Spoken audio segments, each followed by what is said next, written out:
أسمر خبز مدبر السودينا عز السلام تنا تقبلوا فدوائر تبي مكتال تركوا بظهوركم تعذبتنا هم يتمسيو لما 4 مسكر مشى سدالو زينا مسنا روح يزنا لكم قريبنا لنا مكتالكم خبر زاد مادي بعبدي فلما أرست زينا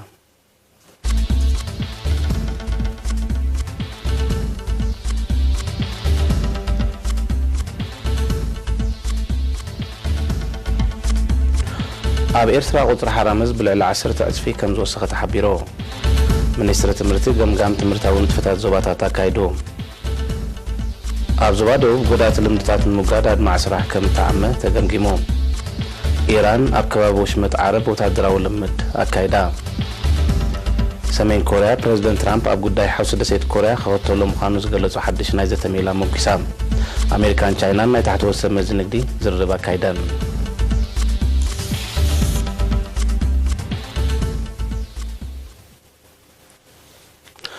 زرزر زينا قدم 23 عامتات اب هاجرنا بسغبره مصنعتي اب درجه مصنعت بصيح زنبره قصر حرامز اب زوان زبل على 10 تعصفي كم زوسخيو بعل مزاغرابن انسا زغدا من زحبر غازيتኛ ሳሙኤል ሀብተ ሚካኤል ዘዳሉ ጸብጻብ አርሲ ማስሞሮም ከተወርባያ ኣብ ኤርትራ ኣብ 1996 ብዝተኻየደ መጽናዕቲ 15 ዝነበረ ቁጽሪ ሓራምስ ኣብ ዝእዋን እዚ ናበስታት 250 ክቢሉ ከም ዘሎ ውሕስነቶም ንምርቃዝ ድማ መንግስቲ ዕቱብ ቆላሕታ ሂቡ ይሰርሓሉ ምህላው በዓል መዛግራብን እንስሳ ዘገዳምን ኣፍሊጡ ኣብቲ በዓል ስልጣን ሓላፊ ጨንፈር ዕቃበን ልምዓትን እንስሳ ዘገዳም ኣቶ ፍጹም ሓጎስ ነሪና ኣብ ዝሃበ ሓበሬታ ካብ ሩባ ሰቲት ክሳብ ሩባ ላዕላይ ጋሽ ዝዝርጋሕ 44000 ሄክታር ዝስፍሓቱ ክለ ሓራምስ ተንጢሩ ኣብ መሬት ምልክት ተገይሩ ከም ዘሎ ብሰንኪ ምንጭታት ማይ ምሰብ ዘጋጥም ግጭት መፍታሕ ድማ ኣብ ኑዞባ ላዕላይ ጋሽ ከባቢ በርቀጠን ኣብ ኑዞባ ጎኘ ከባቢ ኩርጉጅን ራህያታት ንምስራሕ መደብ ከም ዘሎ ኣረዲዮም ዝኾነ ኣካል ይኹን ውጽኢት ሓርማስ ካብ ሃገርና ባገር ክንቀሳቀስ ኩልኩል ምዃኑ ዘነጽራቱ ፍጹም እዚ ተሪዮ እዚ ኣብ ሃገርና ዘሰክፍ እኳ እንተዘይኮነ ኣብ ቀረባ ግዜ ግን ይቀላቀል ስለዘሎ ነዚ ሃብቲ ሃገር ዘብርስ ምንቅስቃሳት ንምክታዕ ኩሎም ኣካላት መንግስትን ሕብረተሰብን ዕቱብ ቆላሕታ ሂቦም ክከላኸሉልን ምቁፅጻሮም ክሕይሉን ጸዊዑም ካሊ ይኹን ውጽኢቱ ከቦታና ቦታ ምሻጥ ኩልኩል ይብላይ ኣስናኒ ሓራምዝ ጠንቂና ምብራስ ስለዝኾነ በጋጣሚ ጽቡቕ ነገር ኣብ ኤርትራ ዘሰክፍ ሃደን ወይ ካ ንግዲ ሓራምዝ የብልና ማለት እዩ ስለዚ ነቲ ውድብ ረቋሓይ ዘማለው ንሕና ሙሃ ኣካል ናይቲ ሓራምዝ ወይ ካ ናይቲ መዕቃ ኩን ኣትረ ዘለና ኣዶልና እምበር ኣብ ኤርትራ ሃደን ናይ ሓራምዝ ይኹን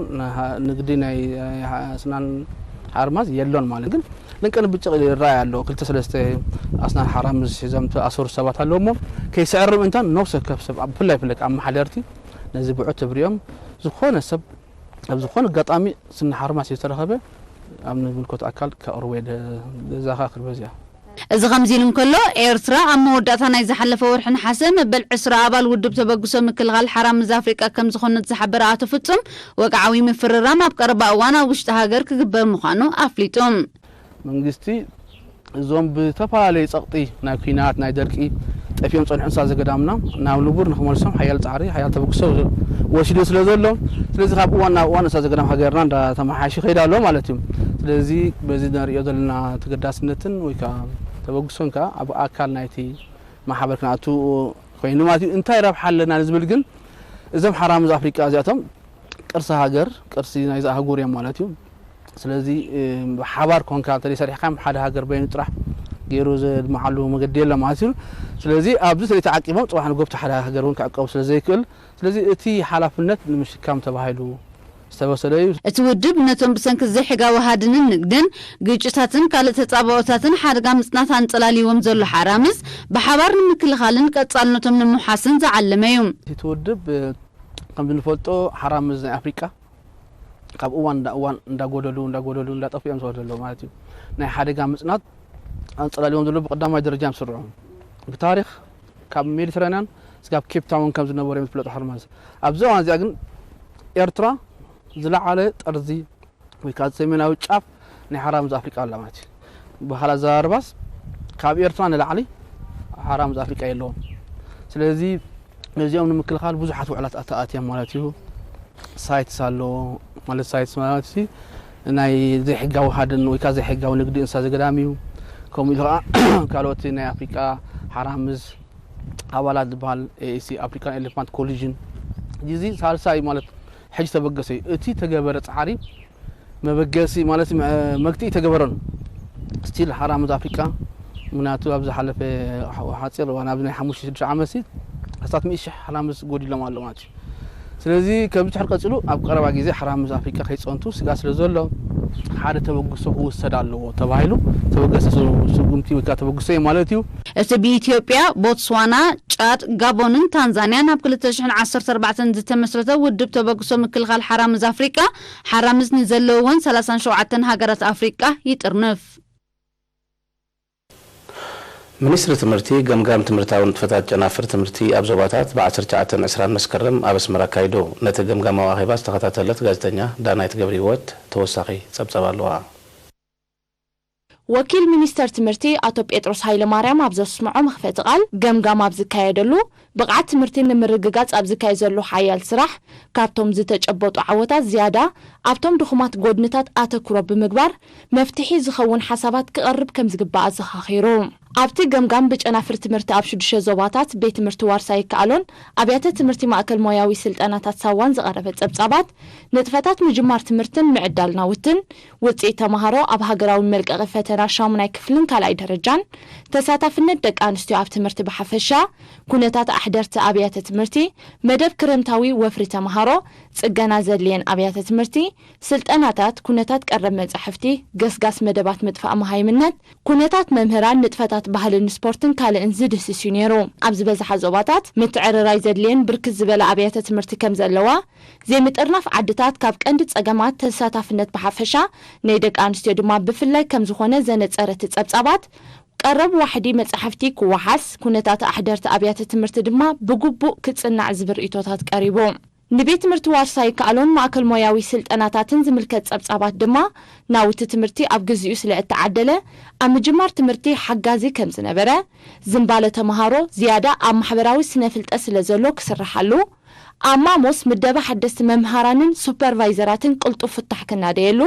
ቀረብ መሳለጥያታት ክወሓስ ሓደስቲ ህንጻታት ክጻፈፍ ዝብልን ካልእን ትሕዝቶ ዘጠቓለለ እዩ ነይሩ ተሳተፍቲ ኣብቲ ዝቐረበ ጸብጻባት ድሕሪ ዘካይድዎ ዘተን ምልውዋጥ ሓሳባትን ንዝነበረ ብልጫታት ዘደንፍዕ ንዝተረኣየ ሕፅረታት ድማ ክፍውስ ዝኽእል ሓሳባት ኣቕሪቦም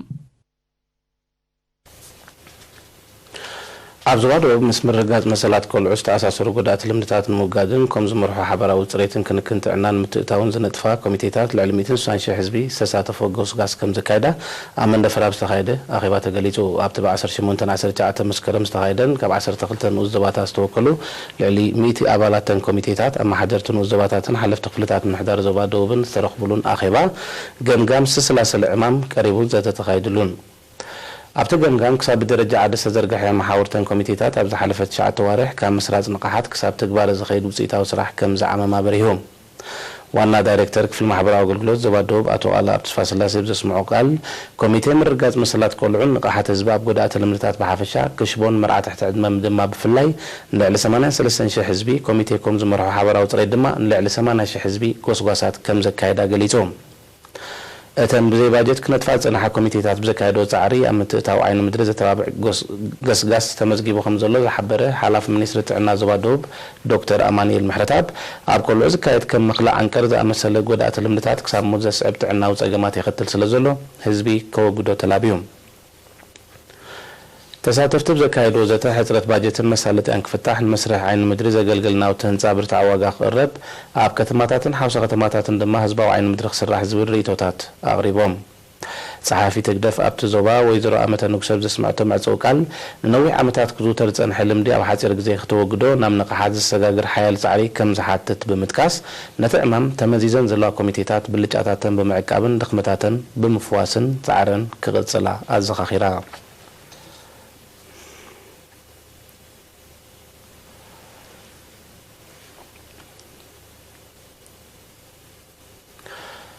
ኣብ ክፍሊ ህፁፅ ረድኤት ሆስፒታል ኦሮታብ ሰንኪ ጻዕቃ ለይትን በጻሕትን ዘጋጥሙ ጸገማት ንምቅላል ይስራሕ ከም ዘሎ ተሓቢሩ ጋዜጠኛ ፎርቱና ዓንዶም ንሰመዚ ምሕዳርቲ ሆስፒታልን ተገልገልትን ብምዝራብ ዘዳለወቶ ዜናዊ ጸብጻብ ቀጺሉ ቀርብ እዩ ኣብ ሆስፒታል ኦሮታ ክፍሊ ህፁፅ ረድኤት ኢና ንርከብ እዚ ክፍሊ ዝስሙ ከም ዝሕብሮ ህፁፅ ረድኤት ዘድልዮም ቁልጡፍ ሕክምናዊ ሓገዝ ከም ሓደጋ ሃንደበታዊ ጥዕናዊ ምልውዋጥ ካልእ ፀገማት ዘጋጥሞም ተሓከምቲ ሓገዝ ሞያውያን ዝረኽብሉ እዩ ነዚ መሰረት ብምግባር ኣብዚ ክፍሊ ዝተረኺብና ተሓከምቲ ዝረኽብዎ ኣገልግሎት ዳህሲስና ኣለና እቲ ሃንደበታዊ ሕማም ይኹን ሓደጋን ዘጋጠሞም ህፁፅ ሞያዊ ሓገዝ ኣብ ምሃብ ዝነጥፍ ክፍሊ ዋሕዲ ክኢላታትን መሳርሕታትን እኳ እንተለዎ ኣባላቱ ብዘርእይዎ ውህደትን ምትዕፅፃፍን ኣገልግሎቱ ዝምስገን ምዃኑ እዮም ተገልገልቲ ዝገልጹ ኣቶ ሳልሕ ስዒድ ንሳልሳይ ግዚኡ ሃንደበታዊ ምውዳቕ ምስ ኣጋጠሞ ናብ ክፍሊ ህፁፅ ረድኤት ከም ዝመፀ ብዝተገብረሉ ዘድሊ ናብዮትን ብዝተለገሰሉ ሞያዊ ምኽርን ኩነታት ጥዕንኡ ከም እተመሓየሸ ብምጥቃስ ምስ ዘሎ ብዝሒ ተገልገልቲ ሕፅረታት ክህሉ ንቡር እኳ እንተኾነ ብንጥፈት ናይቶም ሞያውያን ኣብ ስራሕ ብዙሕ ከም ዘየንፀባርቕ ኣረዲኦም شمي سالم سعيد كاب سعودية مزايو سعودية زومت نير جيب زي مسمساهو فلما فهمت مسكونتم زي صدق تقبلهم صدق تحازاتهم جينا كلايت من الناس كانوا يسمعون هنا تمجمر تاع زي سلز مساتن جي واي ام ار واي 6 كانوا قبل الكائن انا جوز اسم صايلهم هناك معلومات صدق فايلي صبوت قبلنا انا بحكي زحقس حلفنا كفلي كإلى وشتاو حمامات دكتور تصفى سلاسي ايوب نيرينا ابصحاب حبريتا معلتا وروديت زدليو كاب 7 كسب 8 سبات كم زموصو اذا هززي نعوم زسنيو عليتي كومون بصحت تدميروم اتخفل سلازعلقلق حكايم سرحون نمكياد شغور منبارم ابزوان زغن مفتح تغيرلو صبق ناي سرحا وهاو نمططح تخايلهم زل حبيروم دكتور تصفى سلاسي اسعيبو امصان مصبي حموماتن عليتن زاكل ادارش نمسرح مدب كم زلو غليصوم هو ابزي كفلي هصوص راديت معلتاوي كاب 7 حساب 8 حمومات يمزو هجي 7 حساب 8 حمومات كمزو كله خبو متنكا كم بصحتي عليتي يبزح مالتي هجي اوف كورس صقم نيرنا تصقم انتايو حدا واردياتات بقعز هون واردياتات بزح ينركبنا كالاي اتي معصو كفتي نيرو مالتي دفيو معاتو نعم كتوص مسوم قالس كتباس توعن مالتي نزي فتح كله تباهيلو بزح ديسكاس غيرنا حج مفتح غيرنا له حمومن انا ينطراي كم زاتو سلنغبر ابز حدا فتح كم زغبرنا خوين يسمعنا مالتي زخون حمام ابز خف درجه هيبصح مللايو قدامنت كوهابو زلو مخانو زحبره وانا نرس كفل هوص راديت نرس افورقي ابراهام حبرتسب امكن خانن مكتتالن طعنو بحفشا كاب كم وقلبي حمام شكورن صقطدم زامسول حمامات دما بفلاي قدمه طنقاق خغبر يمكر حبرتسبنا كاني ابتنا قرب دلو كلينيكو تكاطعناتات كاني امنسو كبابتاسي تكاطعنالو ስለዚህ አው ኮይድ خمرمرن ቸክ ገበርናሎ ስለዚህ አባና እንታዩ ምስሓነነ ምስተወጽዐ እዩ ሕክምና ዝመጽእ እንበሪ ኣቀዲሙ ነፍስ ምክልኻል ወይ ከዓ ናይ ነፍሱ ኩነታት ኣይፈልጥኒ ስለዚህ መጀመርያ ኣፍልጦን ተሕፈሰብ ከልዕላሎ ዝብራኒ ነርስ አፈወርቂ አመወዳታ ሞያ ሕክምና ናይ ብቃት ጥራይ ዘይኮነ ናይ ሕልናውን በመኻኑ ሞያውያን ብዝተኻለ መጠን ስነ ምግባር ከዘውትሩ ኣዘኻኺሮም ሕልናኻ ከተዕብለካ ናብዚ ማለት ሕጂ ሕልና ተዘይብልካ ወይ ከዓ ተናሕክምና ስነ ምግባር ተዘይብልካ ክስራሕ ኣይትኽእልኒኻ ወይ ከዓ ክትሕግዝ ኣይትኽእልኒኻ ሕጂ ሜዲካል ኢቲክስ እዩ ቀንዲ ማለት እዩ كم تتعذبوا وتصنعكم وتطرد يزليهم تحكمت مقلاين محكامن توفاينة اللعب مياه وبقعات زحاتت حلفنا زسكم كبير سراحيو سلازخون أب كل خرنا حجرنا زركوب مياوين معباي مياه وبقعات كلب سوز قباء سنة مقبار أما مقلاي تحكمتي تقندروا أحب مخانو مياوين أدلاي مدلوات انتقدا سنة كلهم مسرتاونا قاريو نمزغنكي فورتونا عندم نابكال زينا مسن سجر بمحضر استلالي 292 دقيقة سوات محبر تمرت مرح مكينا زوما ماكل مسجنفر منستريون محبر ودحنة بالتحبار بزخفته لهم عدل ابو عزو هيوتهم زحجزهم نايكالاي درجة مرح مكينا سلطنا بنزا يقسم اللهم اتم لزنا سلطنا عدل زرخوم من سيات نيرينا بزعبو وحبريتا مستوز دتبقسو بمقاس نقص على خسرهم زخيل مويا كقسمو عدل مركاوم كم زحجوسهم قليتهم ساعتو ما صعيبهم ممهران محبر متحقاس تمرت مرح مكينا قمت بسناي دليتهم زبقسو مدب اما فتان غزي كيوصدلهم ازخاخيرهم ممهران محبر تمرت مرح مكينا بقدوم تمدب حلنا وعقبت كم زفترلهم بمتكاس ببقعات تمرتهم كم زازمون مقبار كم صرحو افليتهم كاتوم يتنسان كنتن سلطنتن اي صحفتنا حليفهم ابناي مسناخل تمرت خمس بصحو كفلت تخايلوا لهم اب جنفر من اسرائيل محبراو دحنت زوا ماكل حلاف محبراو دحنت اتو سيم عقام كال ابزها حبريتا اتمدب اكل نايت منغسن حزبن سدرا سماعات محبحبن متوارن زكايدو زلو عمام مخان بمحبار قصالي كم زخونه ارديوم زوركم تعذبت زغطل زينا وزايد دقيمنا نمكتالكم بخبرنا عدم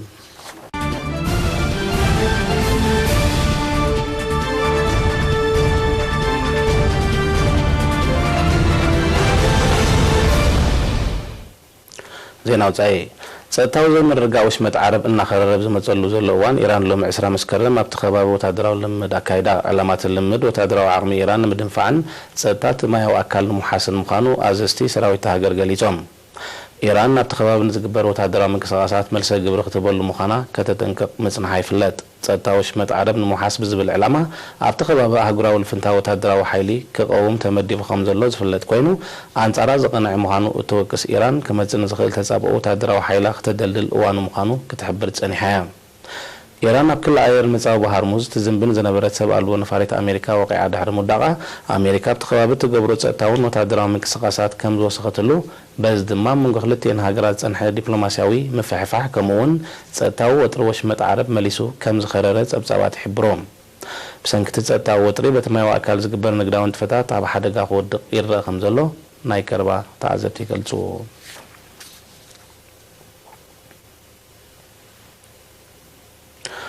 ሰሜን ኮርያ ፕሬዝደንት ዶናልድ ትራምፕ ኣብ ጉዳይ ሓውሲ ደሴት ኮርያ ክኽተሎ ምዃኑ ዝገለጾ ዘሎ ሓድሽ ናይ ዘተ ሜላ ሞጊሳቶ ፕሬዝደንት ትራምፕ ዝሓለፈ ወርሒ ለካቲት ምስ ፕሬዝደንት ኪም ጆንግ ኡን ድሕሪ ዘካየዶ ዘይዕውት ዘተ ደስኪሉ ንዘሎ ዲፕሎማስያዊ ርክብ ኣሜሪካን ሰሜን ኮርያን ብሓድሽ ኣገባብ ክጅምሮ ምዃኑ እዩ ብ19 መስከረም ሓቢሮም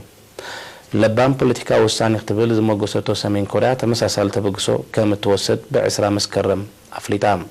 ፕሬዝደንት ዶናልድ ትራምፕን ኪም ጆንግ ኡንን ኣብ ወርሒ ሰነ 2018 ኣብ ሲንጋፖር ኣብ ዘካየዶ ቀዳማይ ርክብ ወጥሪ ሓውሲ ደሴት ኮርያ ብሰላም ንምዕራፍ ዝሓሸ ዝተባሃለ ስምዕ ከም ዝኸተሙ ጸብጻባት ይረድኡ ይኹን እምበር ስምዕ ጽቡቕ ገስጋስ ብዘይምርኣዩ ቅልውላዊ ሓውሲ ደሴት ኮርያ ዝጥቀስ እወታዊ ምዕባለ ከም ዘይረኣየ ይግለጽ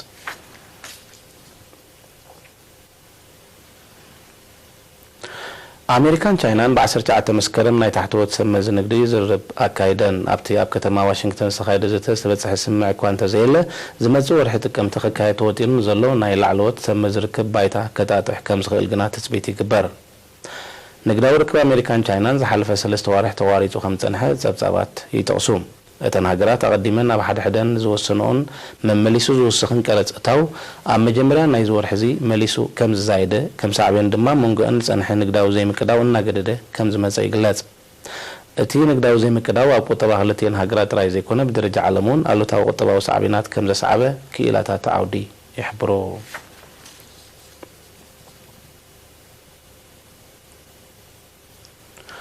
መንግስቲ ናይጄሪያ ኣብ ሃገሩን ዝንቀሳቐሱ ከም ቦኮ ሓራምን ዳዕሽን ዝኣመሰሉ ሽበራውያን ሓይልታት ናይ መግብን ካልእ መሰረታዊ ጠልባትን ደገፍ ክገብር ምጽንሑን ዝኸሰሶ ዘይመንግስታዊ ገባር ሰናይ ትካል ካብቲ ሃገር ክወፅእ ኣዚዞም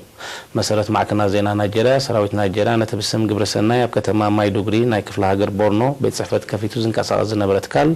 ቤት ጽሕፈቱ ኣፅዩ ካብቲ ሃገር ክወፅእ ብ19 መስከረም ኣዚዙሎም ኣፈኛ ሚኒስትር ምክልኻል ናይጄሪያ ብዛሃቡ መግለጺ እቲ ትእዛዝ ተመሓላሊፉሉ ዘሎ ኣክሽን ኣገንስት ሃንገር ዝተሰመየ ገባር ሰናይ ትካል ኣብቲ ዞባ ዝገብሩ ኣቅርቦት መግብን መድሃኒትን ናብ ሽበራውያን ጉጅለታት ይበጽሕ ምንባሩ ድሕሪ ዝተረኽበ ሓበሬታ ብተደጋጋሚ መጠንቀቕታ ክወሃቦ ምጽንሑ ብምጥቃስ ነዚ ንምግታእ እቲ ስጉምቲ ከም ተወስደ ኣፍሊጦም እቲ ትካል ኣብ ዘውፅኦ መግለጺ ማዕስከራት ተመዛበልትን ዝርከቡ ክገብሮ ጸንሐ ሰብኣዊ ንጥፈታት በቲ ንዓመታት ዝቐጸለ ግጭት ንዝተመዛበሉ ኣብ ምድጋፍ ልዑል ኣበርክቶ ከም ዝነበሮ ብምሕባር ነቲ መንግስቲ ናይጄሪያ ዘቐረበ ክስን ዝተወስደ ስጉምትን ተቃዊሙ ኣሎ መንግስቲ ናይጄሪያ ምጅማር ናይ ዝወርሒ እዚ ሓያሎ ግብረ ሰናይ ትካላት ኣብ ርሑቕ ከባቢታት ሃገር ዝገብርኦ ሰብኣዊ ሓገዛት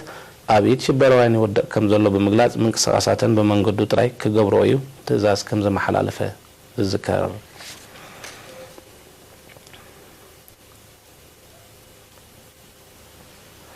መንግስቲ ምዕራብ ኣፍሪካዊት ሃገር ሰራሊዮን ጸጥታዊ ገበናትን በደላትን ምክልኻል ዘኽእል ሓድሽ ሕጊ ብምትእታው ተረርቲ ስጉምታት ክውስድ ከም ዝጀመረ ተገሊጾም ባይቶ ሰራሊዮን ብ18 መስከረም ኣብ ዝወዓሎ መጋባእያ ጾታዊ ዓመፅ ኣብ ልዕሊ ዝፈጸሙ ገበነኛታት ዝወሃብ ዝነበረ ናይ ማእሰርቲ ፍርዲ ክኸርር ንዘቐረበ እማመ ብልዑል ድምፂ ኣጽዲቕዎም መሰረተ ሓድሽ ሕጊ ብልዕሊ ጾታዊ ዓመፅ ዝፈጸመ ገበነኛ ዝተሓተ 15 ዓመታት ጽኑዕ ማእሰርቲ ክብየነሉ እዩ ኣቀዲሙ ዝነበረ ሕጊታ ሃገር ኣብ ልዕሊ ብጾታዊ ገመን ዝተኸሰሰ ሰብ ዝወሃብ ዝለዓለ ናይ ማእሰርቲ ግዜ 15 ዓመታት እዩ ነይሩ ብዘይካዚ ግዳይ ጾታዊ ዓመፅ ንዝኾኑ ነፃ ኣገልግሎት ሕክምና ክወሃብ ኣብቲ ሓድሽ ሕጊ ሰፊሩ ኣሎ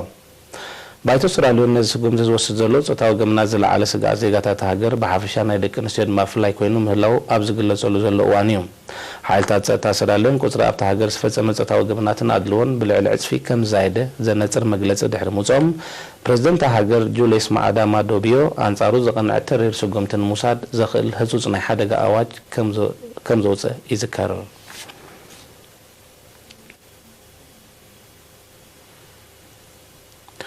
لو معسى مسكر ما أنصرت الناس هيدا زخير زلوا على ما مغتن كلمة ولو تنترت سجمتات كوسدوز وسفح سلمى وسلفتات أب حيالو ختماتات عالم بكايد علو تبغى ختمات سيدني أستراليان كالوت عبيت ختماتات إسيان باسفيكن سجمرن بتمهارو استمرحن سلمى وسلفتات منقستات كلمة ولو تنمكات زخيل سجمتات كوسدون زعتو مبسعتات كتجورون سو جرحتات يكال حلو مسرت صبصبات تسلموا سلفتات 150 هاجرات اسيا اوروبان امريكان ككايديو تودي بزلوم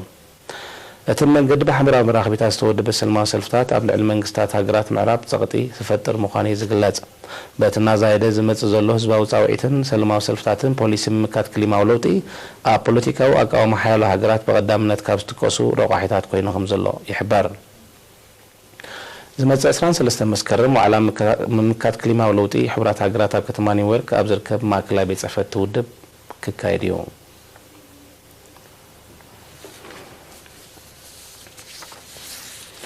بارك زخوركم تعزز تحفش أوزينا مسنادونا بسزازي ملو سلامك تالكم نمسكن برخمشات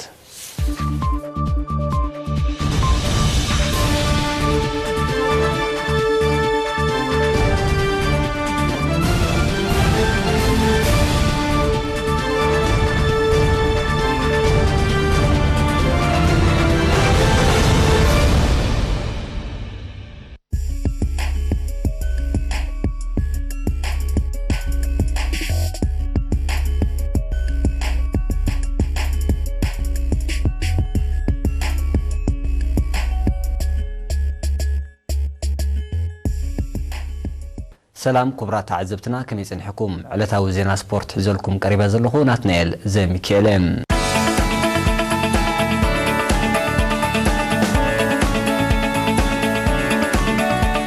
اب كتما اقردت كاب زحلف سامنتات جميرو كياد زقني نطفتات سبورت كعس مرببن بشكلتان يقصلالهم بحفش ادما بستخد وددرات اب عود سبورت كعس مربب شدشت غارتات مالت ايراب كوخب عوت الفا طعنان عريتنين تساتفن الفان كوخبنا بزغبرو صوت ادما الفا خلت بحد عودما اب العراب 3 تعوتام اب عينت سبورت قدد مشكلتها كلاين سلسن رابع ديفيجنات كاتيتو وددراتو كايدوم ابتي تقلدمتي رابع ديفيجن زخفتو 10 كيلومتر تسرع على مدد درما ايفن دانيال اسامه سعود اسم سيم يوسف محمد علي ابراهيم بنيام مولوغيتان فانيل اوبا غرغشن كاب قدماي كساب شاد سيوصيوم تقلدمتي سلسله ديفيجن 46 تقلدمتيهم 50 كيلومتر مشفان اب مسرع وددر ترخيبهم ابتحيال نايت ورادرنت منفس تنصبارقلو قدماي عامر عثمان كلاي حمد صالح كجلاي سيم غويتوم جمال محمد توماس تخلاي بكام برها عوتات كوينوم بزيكا زدق انسيون اب زكايدو نا 10 كيلومتر قداميتي لوام تصفى ميكائيل كاليتي فاطمه صالح سالسيت دما هيلن كحساي كوينن تعوتن اب موداتي افقاري قدد مشكلات كتما غرلت زبيز نبره ناي كلاي ديفيجن وددر سيعبو تسلاسلوم 22 تقادمت دما 55 كيلومتر رحقت شفينوم ابت بزح ناي مملق فاتنتات استرايل دما وددر 4 كيلومتر استلعللو اسمرم صقيه نمودادرتو بزريه كاب سرح وصاي بمغواريو نعوتو كون غيروم كاب حمشت نحس جميرو 10 شدشت نوسان ممحدارات زبا ماكل زساتفو زلوا كرمتا ودر سبورت صانات كوسغري زحلف ربع عب ساعات قدم قطري بني وانجا قدمات ابي ميدا معسكر دندن تخايدوم قدمات كرمتا ودر سبورت صانات زحلف سمون ناي درجات ودر كفصم كلو تمالي زحلف ربع دما ناي وانجا قدمات كايدوم ابستخدت وتات كل عدم 10 3 دقائق انستيو ترافلون غدايف سعرا قدامي تختكون كلام غدايفن اقرن دما كاليتن سالسيتن كوينن ودر فصيمن تمسسال عدم دقيقه تبعت دما باراديزو نغدايف رتيعا قداميتي كتكون كلام غدايفن صصرات دما كاليتن سالسيتن كوينن ودرن زازيمن ابتعلت استخاد ودر كل عدم 10 17 دقائق انستيو تخايدو باراديزو نعداق حمص سعرا قداميتي كتكون كلام عداق حمصن غدايفن دما كاليتن سالسيتن كوينن اب مزازمي ناي كرمت ودر ابستاديوم اسمرا بزغبر نوانجا تصاوتا ناي كل عدم 10 17 دقيقه تبعتيو غدايف عداق حمص كونن كلام كل عدم 10 4 15 دقيقه تبعتيو ترافلون اخرين كوم دما تمسسال عدمه دقالشتون ماي تمناين غدايفن كصاوتين ابز حلف سولي ناي درجه استخايد ودر ناي كل عدم 10 17 دقيقه تبعتيو سرجا قسل سيتي مخنا كتفلطن كلام 10 4 15 دقيقه تبعتيو دما تصرات سالسيتي كوم دما تمسسال عدمه دقي انشتي دما ترافلو ناي سالسايت ترتا حيزالام تعزبتنا نلوم علت زي تلالو زينا سبورت ابزي تزازيملوم